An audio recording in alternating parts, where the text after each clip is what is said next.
저는 오늘 시은소 정원에서 누리는 은혜 그 첫 번째로 하나님의 정원 에덴의 은혜라는 설교 제목 가지고 함께 은혜를 나누고자 합니다. 제가 사역을 많이 쉰 적은 없습니다. 근데 한국에서 유학을 갈 때 그 미국에서 딱 이제 그 1년을 쉬는 공간이 있었어요. 그 1년을 쉬기 전에 제가 전도사로서 굉장히 많은 것을 배우면서 이곳에서 사역을 많이 했습니다. 찬양 사역도 해서 여기서 천여 명씩 모여서 같이 중고등학생들, 대학생들 찬양 집회도 했었고요. 그리고 전단지도 많이 이제 알리려고 고등학교 가가지고 전단지도 뿌리고 거기 기도 운동도 시킨다고 학교마다 기도 담당자들 세워서 기도 운동도 시키고 그렇게 하면서 또 고등부도 맡았을 그때요. 그때는 결혼을 했을 때도 우리 집사람은 아버지 어머니랑 같이 살아서 너무 안전하고 행복하니까 저를 굳이 많이 안 봐도 되겠다 해서 계속 늦게까지 일을 했단 말이에요.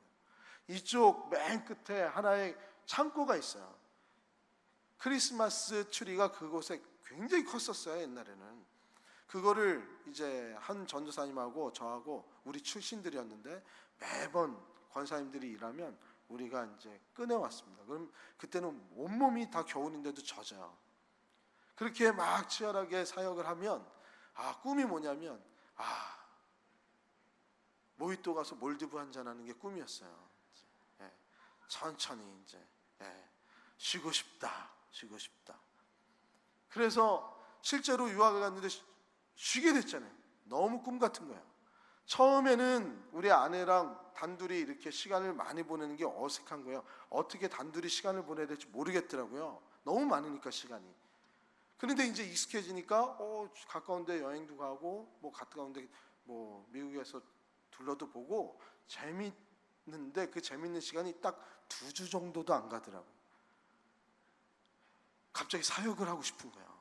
딱 2주가 지났는데 쉬어보니까 일하는 게 얼마나 귀한 건지를 알았어요.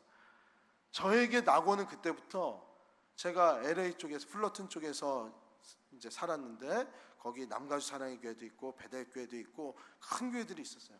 그곳에서 사역하는 목사님들, 전도사님들 보면 저분들은 낙원에 있구나. 너무 부러운 거예요. 나도 빨리 저런 낙원에서 사역을 하고 싶다. 우리 성도님들도 오늘 시은속교회 이 예배를 드리기 전에 오늘 좀 더 늦잠 자고 싶은데 아내가 깨워서 침대가 낙원인 것을 뿌리치고 이곳에서 예배 드리시는 분들도 계실 거고 저와 같이 이렇게 추운 날에는 진짜 몰디브 한잔하러 가고 저기 모히또에 가고 싶은 분들도 계신단 말이에요. 그렇게 쉼이 필요한 분들도 그것이 낙원이라고 생각하면서 이미지를 그리고 있습니다. 그런데 우리의 그 낙원은 오래 가지는 않아요. 우리가 꿈꾸는 낙원. 인간은 언제나 지상 낙원을 꿈꿔왔습니다. 전쟁이 있어서 많은 고통을 받고 있는 분들은 전쟁 없는 곳이 지상 낙원이라 그랬고요. 그리고 온갖 근심과 걱정에서 힘들어하는 많은 사람들은 재정적으로도 안정적인 그러한 삶을 살아가는 것이 지상 낙원이라 그랬습니다. 빈곤이 없는 것. 중세 유럽인들도 항상 전쟁이 많았고 빈곤하게 살다 보니까 꿈꾸는 것이 비슷했습니다. 그래서 서쪽의 어느 지역에 가면, 유럽의 서쪽으로 가면 우리가 모르고 있는 그 지역에 새로운 지상 낙원이 있을 것이다 라고 이야기하면서 많은 사람들이 그 꿈꾸는 이상향의 낙원을 이야기를 하며 그것이 전설이 되고 그것이 실제로 존재하는 것처럼 착각까지 불러 일으켜졌습니다.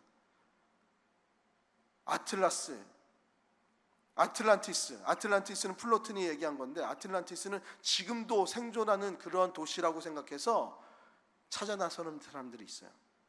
유토피아, 무릉도원, 도원경, 그리고 샹그릴라, 동서양을 다 떠나서요. 인류는 늘 낙원을 꿈꿔왔습니다. 그런데 불행한 것은 그 누구도 낙원을 찾지 못했어요. 우리 성경의 말씀에서도요, 우리들에게 낙원을 이야기해주는 말씀이 바로 오늘 본문 아닙니까? 에덴은 모든 것이 풍족하고 모든 것이 조화롭고 모든 것이 갖춰진 하나님께서 만들어 놓으신 왕의 정원이 에덴 아닙니까? 그 에덴 농원에서 평화롭게 하나님과 살아가는 것들을 우리는 꿈꾸면서 오늘도 예배 드릴 때 나의 인생이 에덴 되게 하여 주옵소서, 하나님과 함께하는 그런 천국이 되게 하여 주옵소서 기도하면서 오늘 살아가고 있잖아요. 그런데 우리는 늘 그 에덴이 어디에 있는지 잘 모른단 말이에요. 에덴을 경험했어요? 나는 봤지. 어디 있어?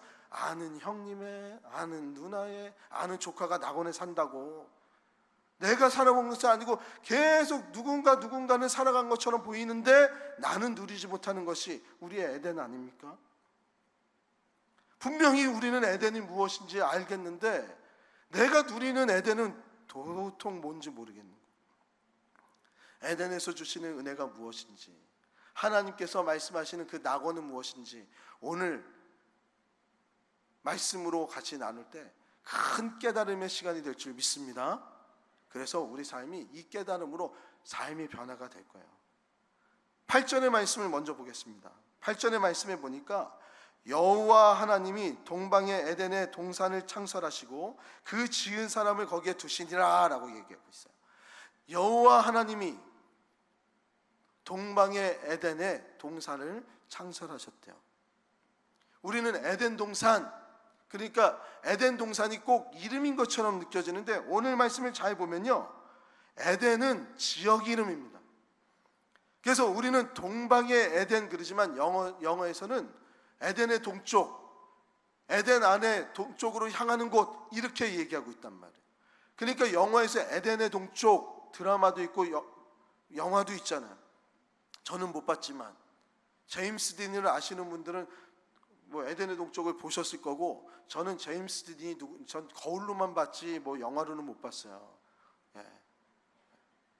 지금 웃으시죠? 예. 그러니까 저는 에덴의 동쪽을 모른단 말이에요. 그런데 에덴의 동쪽이 있단 말이에요. 이거는 지역입니다. 그곳에 동산을 창설하셨다는 거예요. 우리가 눈여겨볼 것은 에덴의 동쪽에 동산을 지었다는 거예요. 그러니까 에덴은 우리가 아는 것보다 큰 거예요. 에덴을 동서남북으로 나눠서 이게 큰 지역인데 그 지역 중에 동쪽 한 부분을 동산으로 만드신 거예요. 그것이 우리가 얘기하는 에덴입니다. 우리가 왜 낙원을 우리 삶에서 못 느끼냐면 이 에덴에 대한 오해와 착각들이 우리들 속에 있다 보니까 늘 다른 곳에 이 에덴이 있다라고 꿈꾸는 거예요. 제대로 알아야 돼요. 하나님께서 창조하신 그 지역의 동쪽 편에 있는 것이 우리가 말하는 에덴 동산이에요. 그곳에서 하나님은 인간이 살아갈 수 있도록 동산을 창설하셨습니다. 이 창설하다는 단어의 뜻은 이렇습니다. 뭐냐면 심다, 만들다, 설립하다는 나타라는 히브리 단어가 쓰여졌어요. 이 나타라는 단어는 하나님을 농부로 우리가 여겨도 되게끔 우리 설명을 해주고 있는 거예요. 하나님이 심고 있는 거예요. 동산을 심고 계신 겁니다. 동산에 나무도 심고 여러 가지를 심은 거예요. 그러니까 이사야서에서도 하나님을 농부라고 표현을 하고 있고, 신약 성경에서도 우리 하나님을 포도원의 주인 농부로 표현한 것이 바로 이것 때문에 그런 거예요. 하나님은 농부로서 천지를 창조하셨고 농부로서 우리들에게 첫 번째 에덴을 허락해 주셨어요. 이 에덴은 우리가 생각하고 있는 동산의 의미가 아닙니다. 텔레토비가 막 뛰어놀고 있는 그냥 예쁜 잔디가 있는 그런 동산을 에덴 동산이라고 생각하시면 안 돼요. 이 동산은 뭐 피톤치드 나오고 그런 게 아니라 히브리어 간이라는 단어를 쓰고 있습니다. 이 동산이라는 단어에 간, 이 히브리어의 간은 이제 농원, 정원의 뜻을 갖고 있어요. 그러니까 정원인데 과실이 있고 열매가 있는 농원의 개념에 더 가까운 단어가 이 히브리어 간입니다. 옛날에 자연농원이라고 있었죠. 그렇죠? 자연농원 아시는 분들은 나이를 먹었구나 또 느끼시는 거예요. 저도 자연농원 그 세대라 제가 소풍을 가면 늘 자연농원에 갔단 말이에요. 이 자연농원이 에덴인 거예요. 그걸 알고 얘기를 하셨는지 몰라요. 근데 하나님의 이 에덴은 자연농원이 아니에요. 스스로 존재하는 그런 농원이 아니에요. 인공농원도 아니에요. 사람의 손에 의해서 만들어진 것도 아니에요.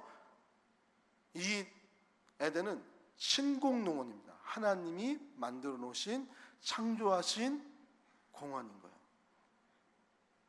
농원인 거예요.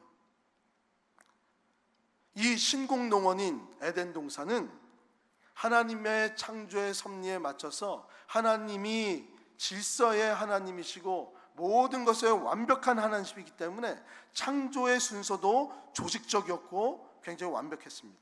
처음에 오늘 말씀해 보니까 흙을 지었다 그러고 물을 지었고 나무를 지었고 그 안에서 동물과 사람들이 같이 공존하면서 화목하게 살 수 있게끔 모든 것을 다 심어 놓으셨다 그랬어요. 하나님의 이 창조의 신비, 모든 것을 심으신 농부로서의 역할을 얼마나 완벽하게 했냐면 흙은 무생물입니다. 움직일 수 없는 무생물이야. 그런데 또 다른 물, 이것도 무생물인데 고정됐던 무생물이 흐르기 시작합니다. 움직이기 시작합니다. 그리고 생명력이 있는 식물들과 동물과 인간으로 차츰 체계적으로 점차 생명력이 있는 동산으로 어울려 살 수 있도록 하나님은 순서적으로 만들어 놓으신 거예요. 이 모든 것들을 다 볼 때, 야, 여기가 정말 우리가 꿈에 그리던 낙원, 그것이 맞아 보여요. 모든 것이 조화롭고 모든 것이 풍요로워 보이고 식물이 잘 번성할 수 있는 모든 천의 자연을 다 갖고 있는 것이 이 에덴의 모습이었습니다.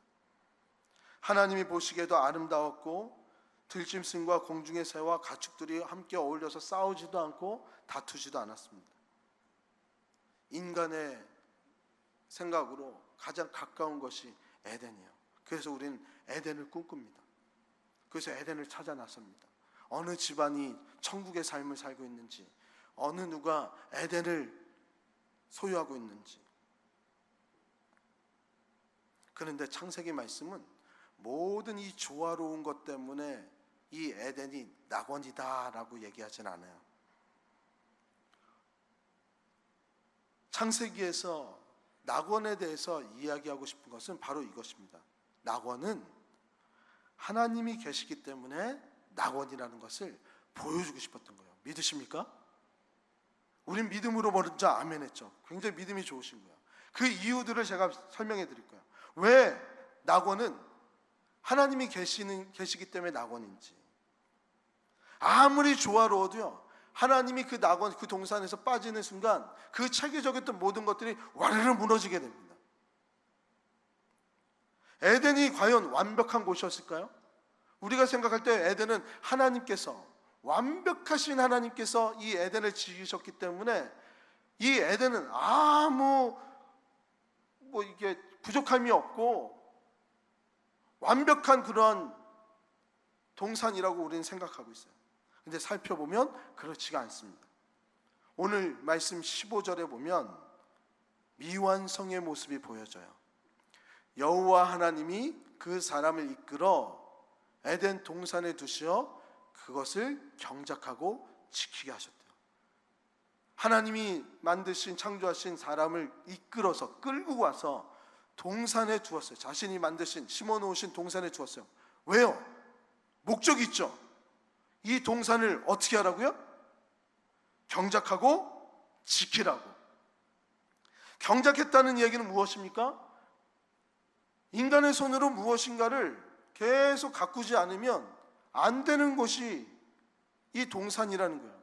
사람의 손이 필요하다는 거예요. 사람들이, 아담과 하와가 경작하지 않으면 더 이상 에덴이 될 수가 없는 거예요. 그러면서 17절의 말씀에 보니까 선악을 알게 하는 나무 열매가 있어요. 선악이 에덴에도 존재했어요. 아직 인간은 선악을 몰랐지만 선악은 이미 분류해서 에덴 안에 존재하고 있어요. 그리고 이것을 먹는 날에는 반드시 죽으리라 했으니까 죽음도 에덴에 존재했어요. 그 개념을 인간이 몰랐을 뿐이지, 아담이 몰랐을 뿐이지. 19절의 말씀에 보니까 동물들은 이름도 없었어요. 아담은 독초했었어요. 혼자 사는 것이 외로운지도 모른 채 그냥 나 혼자 살아가니까, 경험해 본 적이 없으니까, 내가 외로운지도 모르고 살아가는 우리들처럼 아담도 내가 왜 이게 외로움인가 뭔지도 모르면서 그냥 이 자연에서, 이 농원에서 살았단 말이에요. 하나님이 만드신 이 땅에서.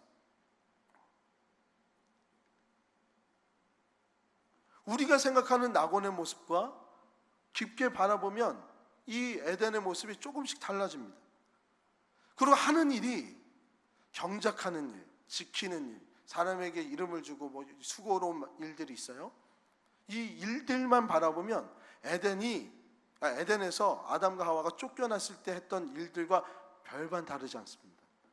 다만 하나님께서는 경작하라고 지키라고 했던 말씀이 에덴에서 쫓겨난 아담에게는 어떻게 얘기가 되냐면, 너가 수고해야지만 이 양식의 열매를 먹을 수 있다고, 땀을 흘려야지만, 수고해 고통을 느껴야지만 네가 이 양식을 먹을 수 있다라고 얘기했답니다. 에덴을 떠나 아담과 하와도 계속 경작을 했습니다. 열매를 맺힐 일들을 했단 말이에요. 에덴이 완전하지 않았던 것처럼 그들이 나갔던 이 세상도 완전하지 않았어요. 선악과 싸워야 됐습니다. 외로웠습니다. 수고해야 됐습니다. 달랐던 건 뭐냐면, 아담이 하와가 에덴에 있을 때는 수고가 힘들지 않았고요, 원망이 되지 않았지만, 그들이 나와서 하는 모든 일들은 죄로 인해서 원망과 힘듦과 갈등이 됐어요. 그러면서 사람들은 또 다른 에덴을 찾기 시작합니다. 낙원을 경험해 봤기 때문에 아담과 하와는 그 에덴을 찾아 나서는 거예요. 본능적으로. 에덴이 그런 수고를 한다 그러면 나는 안 갈래요. 우리가 수고하지 않는 것이 낙원이라고 하면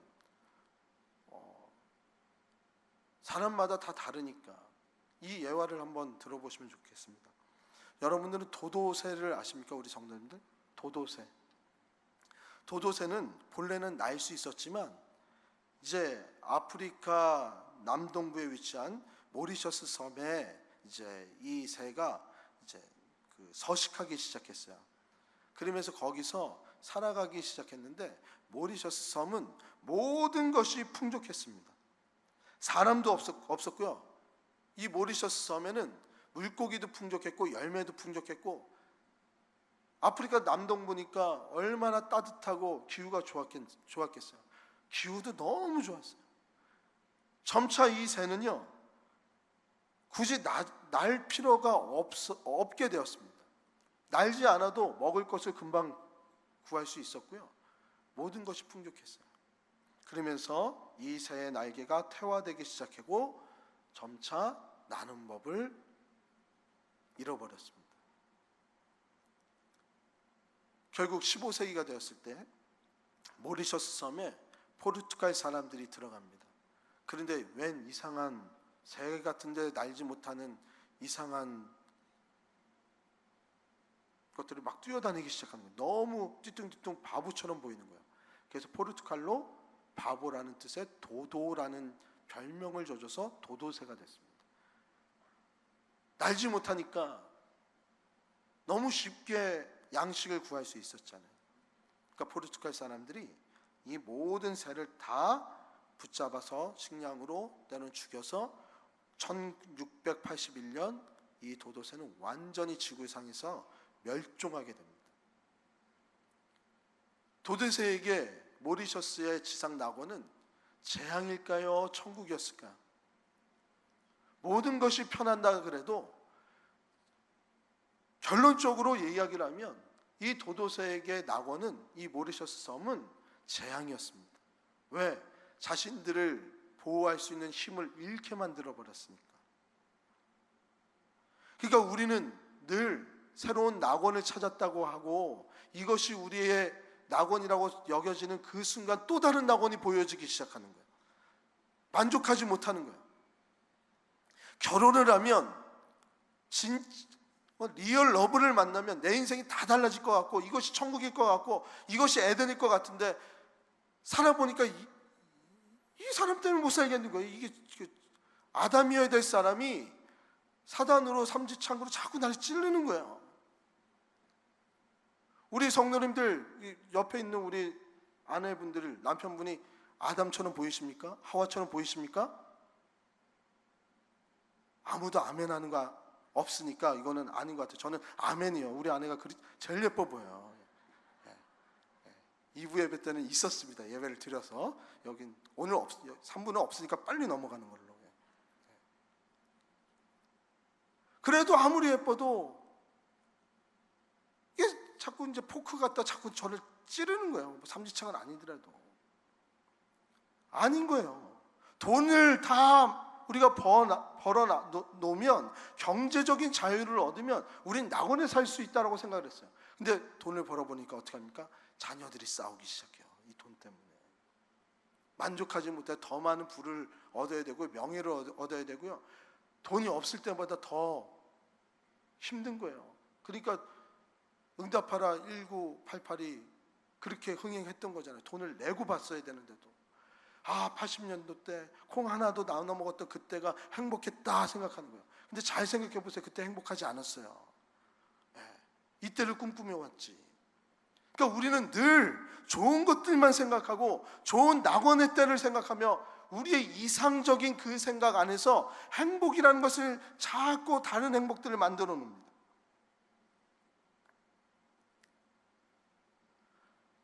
그럼 우리가 꿈꾸고 있는 천국도 과연 이런 곳일까?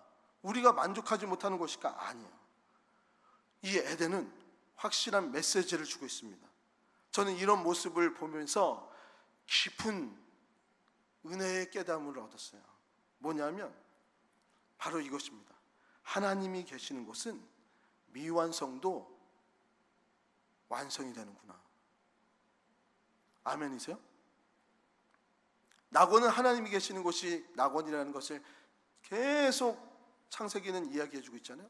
하나님이 계시는 곳이 미완성의 작품이라 할지라도요 완성의 모습으로 되어진다는 거예요. 이것이 낙원입니다. 우리의 낙원은 에덴에서 보여주는 것은 이러한 은혜가 있다는 것을, 은혜가 이렇게 펼쳐져 나가는 것을 우리에게 보여주고 있는 거예요. 하나님이 계신 곳이 낙원이라고. 우리같이 연약한 사람들, 미완성의 모습에서도 하나님이 계시니까 은혜 받은 자로 천국 시민으로 완전하다 이야기하면서 우리는 살고 있는 거예요. 아멘이십니까? 우리의 낙원도요, 우리의 에덴도요, 하나님이 함께 계셨으니까 거기가 에덴 낙원이었지, 하나님이 딱 빠져버리는 그 순간에 그것은 지옥이 되어버렸고요, 엉겅퀴와 가시덤불이 계속 나면서 이것이 우리의 노동이 불평과 불만으로 바뀌어버린 것입니다. 하나님은 이미 우리 성도님들과 저에게 낙원을 허락해 주셨어요. 천국의 삶을 허락해 주셨잖아요. 그러면서 우리를 이끌어서 이 낙원에 부르셨고 이 낙원을 경작하라고, 지키라고 우리에게 인류 첫 번째의 사명을 명령하셨어요. 요구하셨어요. 경작해라, 지키라. 경작하다는 것은 무엇인지 아십니까? 경작하다는 단어의 뜻은 예배하다, 섬기다라는 뜻입니다. 아바르라는 단어예요.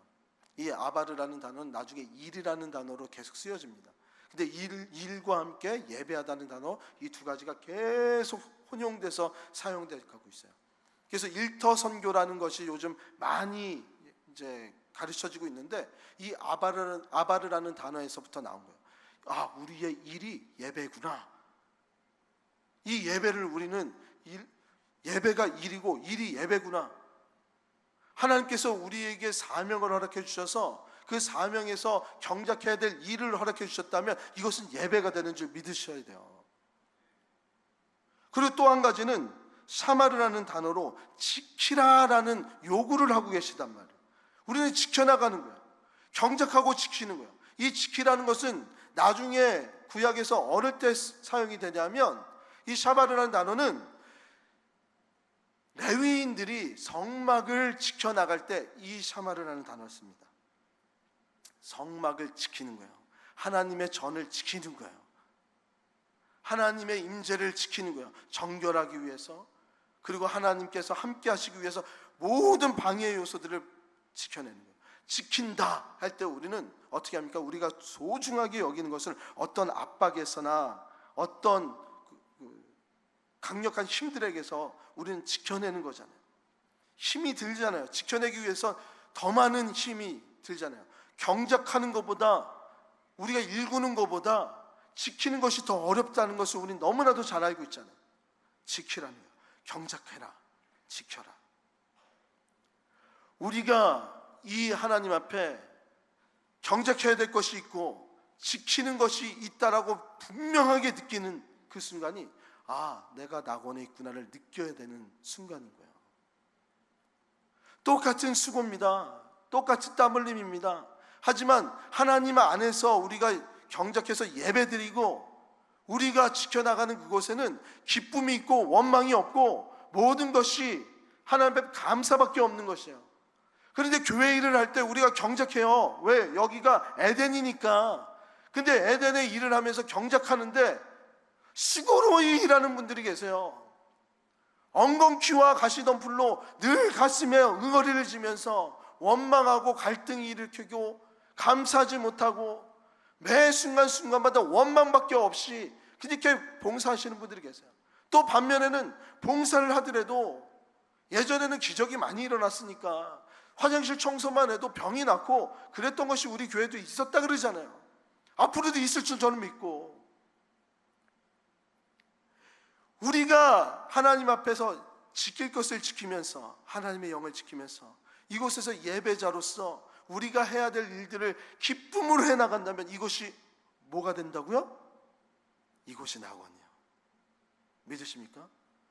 옆에 있는 그 화상 같은 남편과 아내가 아담이고 하와고 지긋지긋하고 이 환경을 다 벗어나고 싶은 오늘 우리의 일상이 에덴이 되는 거예요. 농부이신 하나님께서는 우리들에게 에덴을 허락해 주셨고 이 에덴에 우리를 데려다가 이 일상에서 이 에덴의 동산을 경작하라, 지켜라 요구하고 계십니다. 이 사명을 받은 우리들은 농부이신 하나님의 본을 받아서 농부의 넉넉한 마음을 본받고 성실함을 본받고 사랑함을 본받으며 우리가 있는 모든 것에 농부가 되는 축복을 누려야 되는 거예요. 이것이 우리가 에덴에서 누릴 수 있는 은혜예요. 에덴에서 우리가 아무 일도 없이 살아가는 것이 아니에요. 그곳에서 일함이 있습니다. 수고로움이 있습니다. 근데 그 수고로움 안에 감사가 끊이지 않는 거예요. 하나님의 영으로 충만한 거예요. 그러면 우리는 해야 될 때 어떤 일을 해야 되냐? 하나님의 요구를 따르면 되죠. 우리가 이미 에덴에 살고 있는데 저 멀리 누구의 친척의 친구의 뭐 그렇게 찾아갈 것이 아니라 우리의 낙원은 바로 나에게 있음을 믿으면서 이 에덴의 경험을 하기 위해서는 하나님의 요구에 따르는 일들을 하면 내 안에 에덴이 있다는 것을, 낙원이 있다는 것을 경험하게 된다는 거예요. 우리가 경작해야 되고 우리가 지킬 것을 지키고 또 앞부분에서 우리가 언급은 안 했지만 동물들에게 이름을 져줘야 되는 거예요. 이름을 져준다는 것은 그 동물의 가치를 높게 여기면서 의미를 부여해주는 일을 하라는 거예요. 옛날에 우리나라에서 여자분들에 대해서 이름을 짓지 않았을 때가 있습니다. 왜? 농경시대 때는 가치가 없으니까 여자들이. 근데 어느 순간부터 여성들이 가치가 있고 의미가 있으니까 이름을 짓기 시작했잖아요. 제가 어렸을 때는 동네 개들은 그냥 개였어요. 이름이 없었어요. 이름을 져주는 것 자체가 희한했었단 말이에요. 야, 니네 그냥 개한테 이름을 져줘? 지금 들으면 되게 이상하시죠? 당시 때는 개는 그냥 개예요. 특별한 존재가 아니에요. 저희도 뭐 개를 키웠어요. 뽀미라는 것도 키우고 네로라는 것도 키우고 뭐 키웠어요. 이름을 지어주면서 이 생명체하고 이 강아지하고 고양이하고 굉장히 친밀하게 의미 있는 가족이 돼가고 있습니다. 어떤 한 사람은 돌에 이름을 져주더라고요. 기안84라는 사람은 돌을 키운대요. 맨날 물로 이렇게 닦아줘서 좀 커진 것 같지 않아? 약간 기인이에요. 기안84가 아니라 기인84 같은데 돌에 의미를 넣어주는 거예요. 이름을 져줬다는 것은. 이름을 져주는 것은 의미를 부여해주고 가치 있게 여겨주는 거예요. 나팔 불 때 나의 이름 부를 때 하나님께서 우리의 이름을 부르셨다는 것은 우리를 의미 있게 생각하는 겁니다. 우리는 경작하고 지켜나갈 때 서로에게 이름을 부르면서 의미 있는 존재로 가치 있는 존재로 세워나가야 되는 거예요. 그러면서 결혼을 하라고 합니다. 혼인을 하라고 합니다. 가정을 이루라고 합니다. 공동체를 만들어 나가라는 거예요. 우리가 개인이 교회라 그러지만 개인은 절대 교회가 아닙니다. 우리가 모여야지만 교회가 됩니다. 완성이 됩니다. 하나님은 창조할 때 이 모든 것들을 다 가르쳐 주셨어요. 그러면서 제가 이 모든 것들을 에덴을 이렇게 유심히 보면서 에덴은 하나님을 따를 때에 모든 곳이 에덴이 될 수 있구나라는 것을 깨달은 거예요. 아멘이십니까? 지긋지긋한 오늘이 우리의 에덴이요.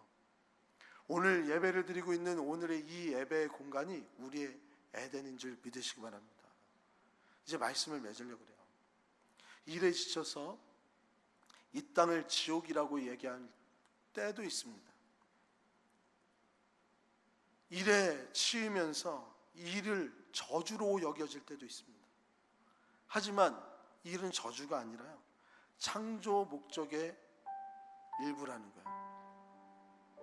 하나님이 우리를 에덴으로 에덴을 지으셔서 하나님은 완벽하지만 미완성의 에덴을 만드신 이유가 뭘까요? 우리와 함께 이 창조의 마침표를 같이 찍고자 하는 가치 있는 도구로서, 가치 있는 친구로서, 아들로서 우리를 세워주신 거예요. 이 사명은 경작해라, 지켜라는 것은 하나님의 창조의 마침표를 같이 찍는 놀라운 축복이란 말이에요. 마틴 루터는 이렇게 얘기했습니다. 매일 하는 집안일은 수도사들이 엄격한 경건 생활이나 성직자들과 비교해도 훨씬 거룩하다고. 우리 성도님들의 오늘 무의미한 내가 빨래만 해주려고, 밥만 져주려고 이 땅에 태어났나 한탄하실 때 있죠. 너무 내 가치가 무의미하게 느껴지는 분들 계시죠. 아니요, 이 일들이 마틴 루터가 얘기했어요. 종교개혁을 한 그 어떤 경건 생활을 하고 있는 수도자들이나 성직자들보다 더 거룩한 일을 하고 있다는 거예요. 그러니까 우리 여집사님들 쓰레기 봉투 남편한테 딱 주면서 낙원에 좀 갔다 와, 강력하게 얘기하셔도 되는 거예요. 그 우리 남편분들은 딱 받으면서 좋다고, 당신 오늘 나와 함께 낙원에 임하지 않겠냐고 같이 얘기하는 거예요. 이 일들이 다 거룩하다는 거예요. 그러면서 이 마틴 루터는 하나님이 기뻐하시는 일에 대한 기준을 얘기하는데 이렇게 얘기합니다. 예배를 섬기는 일이나 부죽간의 일이나 구분이 있지 않습니다. 우리가 지켜야 할 이 동산이 가정의 일이라면 그 가정을 경작하고 지키는 일에 최선을 다하면 하나님이 그곳에 계시기 때문에 우리의 창조의 마침표를 찍고자 하는 하나님의 그 의도에 우리는 부합하며 살고 있는 거예요.